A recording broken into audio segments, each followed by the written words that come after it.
Hello दोस्तों, स्वागत है आप लोगों का हमारे चैनल पे। दोस्तों, आज हम लोग पढ़ेंगे इंडियन हिस्ट्री के अंतर्गत जितने भी इम्पोर्टेंट क्वेश्चन है इसको हम लोग पार्ट वाइज पार्ट करके पढ़ेंगे। इसके पहले मैंने आप लोगों को मॉडर्न हिस्ट्री के इम्पोर्टेंट क्वेश्चन कराए थे, ठीक है। लेकिन अब हम लोग पढ़ेंगे इस हिस्ट्री में आपको एंशिएंट हिस्ट्री, मेडिवल हिस्ट्री और मॉडर्न हिस्ट्री तीनों का कॉम्बिनेशन देखने को मिलेगा, क्योंकि मॉडर्न हिस्ट्री तो ज़रूरी है ही, पर उसके अलावा भी एग्जाम में 5-6 क्वेश्चन आपको एंशिएंट हिस्ट्री से भी देखने को मिल जाते हैं। तो अब तीनों जो हिस्ट्री का पार्ट है वो हम लोग साथ साथ कवर करेंगे। तो चलिए बढ़ते हैं आज के क्वेश्चन की तरफ। हाँ दोस्तों, क्वेश्चन की तरफ बढ़ने से पहले आप लोगों से फिर से रिक्वेस्ट है कि अगर चैनल पे नए हैं तो प्लीज़ चैनल को सब्सक्राइब कर दीजिएगा, वीडियोज़ को ज़्यादा से ज़्यादा लाइक और शेयर कीजिएगा, और हाँ, साथ में बेल आइकन भी दबा दीजिएगा। तो चलिए बढ़ते हैं क्वेश्चन की तरफ। सिंधु घाटी की सभ्यता निम्नलिखित में से किस सभ्यता के समकालीन नहीं थी? क्या पूछ रहा है क्वेश्चन कि किस सभ्यता के समकालीन नहीं थी सिंधु घाटी की सभ्यता? तो वो था ग्रीक की सभ्यता, ठीक है। बाकी चीन की सभ्यता, मेसोपोटामिया की सभ्यता और मिस्र की सभ्यता, ये तीनों सिंधु घाटी सभ्यता के समकालीन थी। सिंधु घाटी सभ्यता का खोज हड़प्पा नामक स्थान पे 1921 ईस्वी में दयाराम साहनी के द्वारा खोजा गया, इसीलिए इसे हम लोग हड़प्पा सभ्यता के नाम से भी जानते हैं। और दूसरी बात कि मोहनजोदड़ो का खोज रखालदास बनर्जी के द्वारा 1922 ईस्वी में किया गया था। चलिए देखते हैं नेक्स्ट क्वेश्चन। निम्नलिखित में से किस पदार्थ का उपयोग हड़प्पा काल की मुद्राओं के निर्माण में मुख्य रूप से किया गया था? अच्छा, पूछ रहा है कि हड़प्पा काल की मुद्रा किससे बनी हुई थी? तो सेल खड़ी से। और ये सेल खड़ी क्या था? ये एक कीमती पत्थर होता था, और हड़प्पा कालीन जो मुद्राएं थी इनकी आकृति जो थी आयताकार ज़्यादातर प्राप्त हुई हैं, ठीक है। चलिए देखते हैं नेक्स्ट क्वेश्चन। हड़प्पा सभ्यता के निवासी थे, देखिए सुनने में तो ये ग्रामीण टाइप के लगते हैं, लेकिन हड़प्पा सभ्यता के जो निवासी थे वो थे शहरी। लेकिन वही अगर आपसे वैदिक सभ्यता के लोगों के बारे में पूछा जाए तो वो थे ग्रामीण। चलिए देखते हैं अगला क्वेश्चन। पैमानों की खोज ने यह सिद्ध कर दिया है कि सिंधु घाटी के लोग माप और तल से परिचित थे। यह खोज कहाँ पर हुई? बात हो रहा है यहाँ पे माप और तौल की, ठीक है। तो माप और तल वहाँ पे ज़्यादा होगा जहाँ पे बंदरगाह वगैरह ज़्यादा होंगे। तो हड़प्पा कालीन समय में अगर जो बंदरगाह था वो था लोथल में, जिसे डक यार्ड के साक्ष्य प्राप्त हुए हैं लोथल से। लोथल जो कि गुजरात में है, और धौलावीरा ये भी गुजरात में है, और ये सबसे नया खोजा गया हड़प्पा कालीन स्थल है। और इसकी विशेषता धौलावीरा की ये है कि यहाँ से लकड़ी के एक अच्छी व्यवस्था वाली नाली का साक्ष्य प्राप्त हुआ। चान्हुदड़ो, यहाँ से मनके बनाने की फैक्ट्री, लिपस्टिक जो हो गया, कंघी और खिलौने बनाने की छोटी मोटी फैक्ट्रियों को साक्ष्य मिला है। और कालीबंगा जो कि राजस्थान में है, घग्गर नदी के किनारे, और यहाँ से खेत जोतने के साक्ष्य वगैरह प्राप्त हुए हैं। चलिए देख लेते हैं नेक्स्ट क्वेश्चन। सर्वप्रथम भारत में जजिया कर लगाने का श्रेय सिंध के विजेता मोहम्मद बिन कासिम को दिया जाता है, ठीक है। उसने किस वर्ग को इस कर से, सॉरी यहाँ पे कार्निक कर होगा, कर से पूर्णतः मुक्त रखा, ठीक है। जजिया कर कहने का मतलब यह है कि जजिया कर नहीं लगाया था इनमें से किन पर? तो ब्राह्मणों पे नहीं लगाया था मोहम्मद बिन कासिम ने, ठीक है। और अगर ये पूछे कि ब्राह्मणों पे सर्वप्रथम जजिया कर किसने लगाया था, तो वो था फिरोज शाह तुगलक, ठीक है। चलिए देखते हैं नेक्स्ट क्वेश्चन। उस शासक का नाम क्या है जिसने विजय स्तंभ का निर्माण कराया था? ये क्या पूछ रहा है? विजय स्तंभ ये राणा कुंभा के द्वारा निर्माण कराया गया था, जो कि ये मेवाड़ वंश के एक राजपूत शासक थे। और इन्होंने 1437 ईस्वी में, कब? 1437 ईस्वी में मालवा के महमूद खिलजी को, मालवा के महमूद खिलजी जो शासक था वहाँ का, उसको पराजित करके उसी अपने विजय के उपलक्ष्य में इन्होंने विजय स्तंभ का निर्माण चित्तौड़ में कराया था, ठीक है। चलिए देखते हैं अगला क्वेश्चन। खजुराहो स्थित मंदिरों का निर्माण किसने किया था? ये क्वेश्चन आपको न जाने कितने एग्जामों के क्वेश्चन पेपर में देखने को मिल गया होगा। तो खजुराहो का जो मंदिर का निर्माण वो कराया गया था चंदेल शासकों के द्वारा। किसके द्वारा? चंदेल शासकों के द्वारा। देख लेते हैं इससे रिलेटेड कुछ और पॉइंट। जो चंदेल शासक थे, तो चंदेल वंश का जो संस्थापक था वो संस्थापक थे नन्नू, या कभी कभी आपको चंदवर्मन भी इनका नाम देखने को मिल जाएगा। और चंदेल वंश की राजधानी कहाँ थी? खजुराहो, जो बुंदेलखंड का क्षेत्र था। चालुक्य शासक, इसे गुजरात के चालुक्य शासक या सोलंकी राजवंश के भी नाम से जानते हैं। और ये चालुक्य राजवंश इसलिए महत्वपूर्ण है क्योंकि, ध्यान से सुनिएगा, क्योंकि इसी शासक का जो भीम प्रथम शासक थे उन्हीं के समय में महमूद गजनवी ने सोमनाथ पर, जो गुजरात का मंदिर है, वहाँ पे आक्रमण किया था और बहुत लूटपाट मचाया था। और दूसरा इम्पोर्टेंट बात यह है कि भीम द्वितीय इसी चालुक्य वंश के शासक हुए थे, जिनके समय में मोहम्मद गोरी भारत पे आक्रमण करता है और उसकी बुरी तरह से हार होती है। तो किसके द्वारा वो पराजित किया जाता है? भारत में उसकी पहली हार होती है चालुक्य शासक के भीम द्वितीय के समय। और भीम द्वितीय ने ही मोहम्मद गोरी को पराजित किया था। वैसे ये बता दो कि चालुक्य शासक के संस्थापक कौन थे? तो मूलराज प्रथम।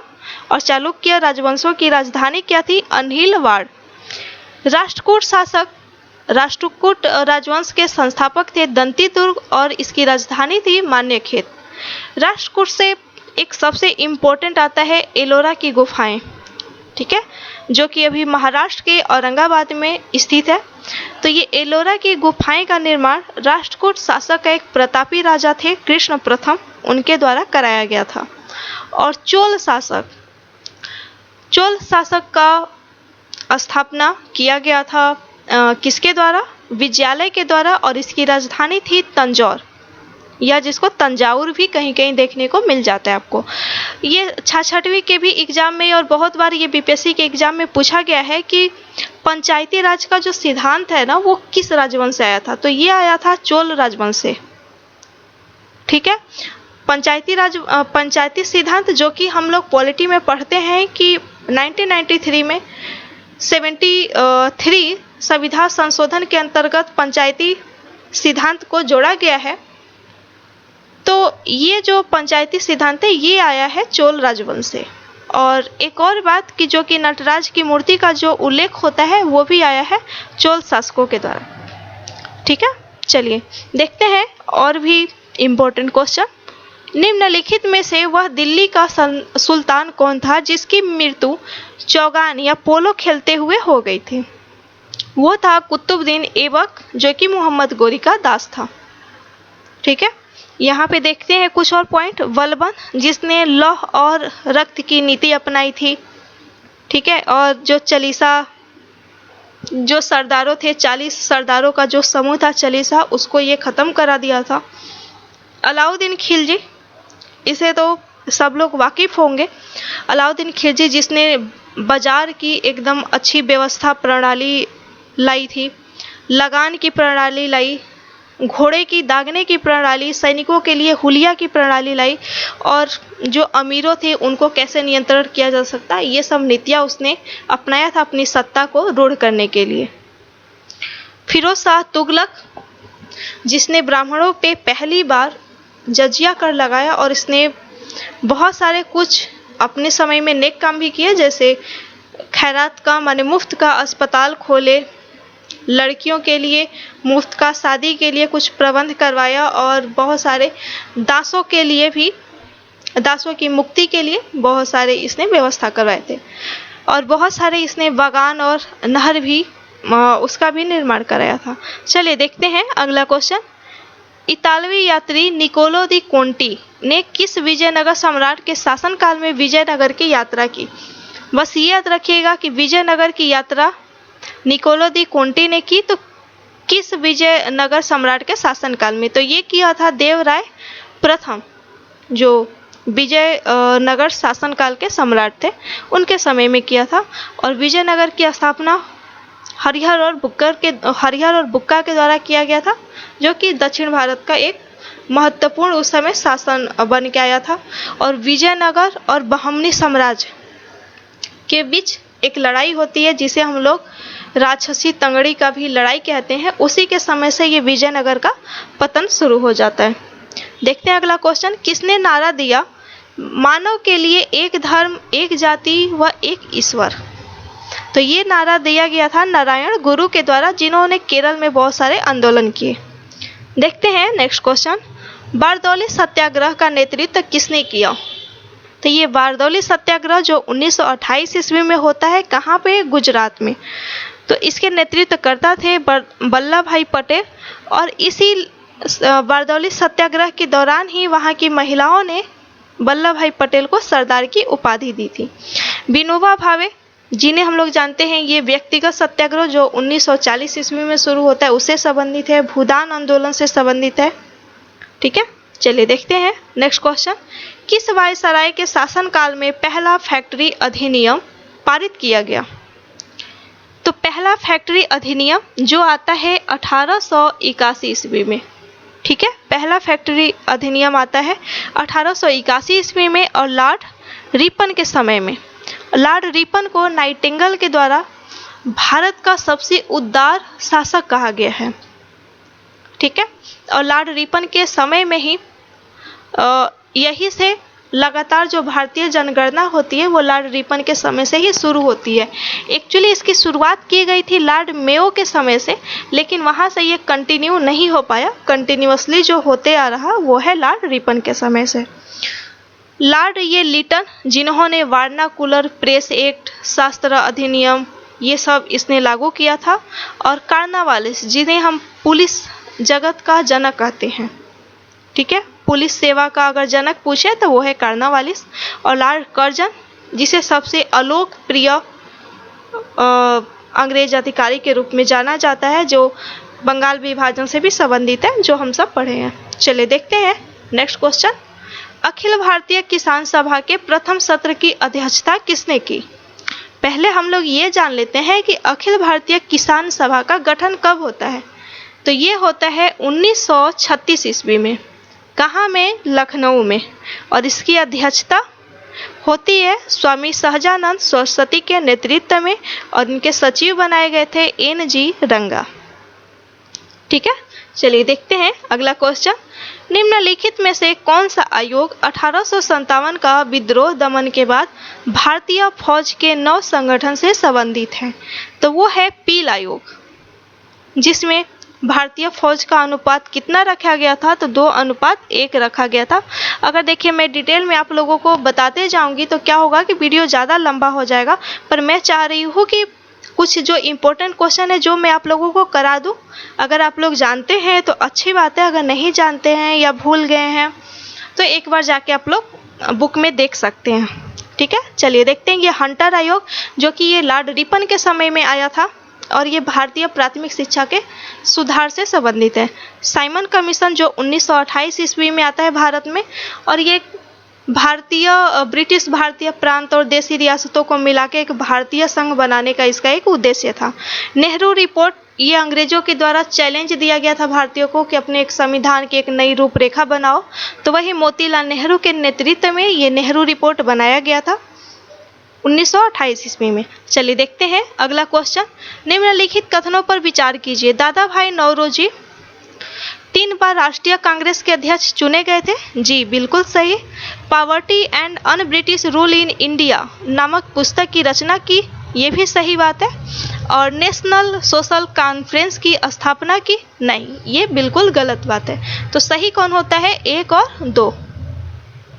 जो दादा भाई नौरोजी थे उन्हें 3 बार राष्ट्रीय कांग्रेस का अध्यक्ष चुना गया था। पहला 1886 ईस्वी में, ठीक है, 1886 ईस्वी में, दूसरा 1893 ईस्वी में, और दूसरा 1906 ईस्वी में। और इसी 1906 ईस्वी में इन्होंने स्वराज शब्द दिया था पहली बार। और ये नेशनल सोशल कॉन्फ्रेंस की जो स्थापना वो किया था MG रनाडे के द्वारा किया गया। और MG रनाडे को हम लोग महाराष्ट्र का सुकरात के नाम से भी जानते हैं, और ये गोपाल कृष्ण गोखले के गुरु भी थे। चलिए देखते हैं next question, a nation in the making नामक पुस्तक किसने लिखा? ये बहुत फेमस पुस्तक है। ये लिखा गया था सुरेंद्र नाथ बनर्जी के द्वारा।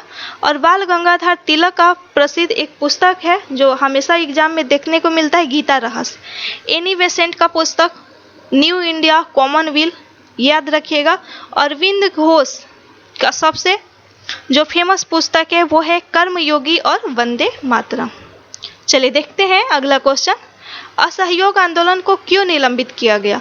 जो ये चौरा चौरी कांड हुआ था उत्तर प्रदेश में 5 फरवरी 1922 ईस्वी को, इसी के लिए असहयोग आंदोलन को खत्म कर दिया गया। 20 सितंबर 1932 को यरवदा जेल में महात्मा गांधी ने आमरण अनशन किसके विरोध में किया था? तो ये किए थे रैमसे मैकडोनाल्ड को एक कम्युनल अवार्ड मिला था, उसी के विरुद्ध में इन्होंने किया था। और अगर ये पूछे कि महात्मा गांधी ने पहली बार भूख हड़ताल किस दौरान किए थे, तो ये 1918 ईस्वी में अहमदाबाद में जो मिल मजदूरों के लिए एक आंदोलन चलाए थे, उसी समय इन्होंने भूख हड़ताल किए थे 1918 ईस्वी में। देखते हैं नेक्स्ट क्वेश्चन। महात्मा गांधी को सर्वप्रथम राष्ट्रपिता किसने कहा था? तो ये कहे थे सुभाष चंद्र बोस। और अगर महात्मा गांधी को महात्मा की उपाधि जो रविंद्रनाथ टैगोर के द्वारा दिया गया था, चित्तरंजन दास को हम लोग देशबंधु के नाम से जानते हैं। और बाल गंगाधर तिलक को हम लोग लोकमान बाल गंगाधर तिलक के नाम से जानते हैं। तो दोस्तों ये थे कुछ इंपॉर्टेंट क्वेश्चन।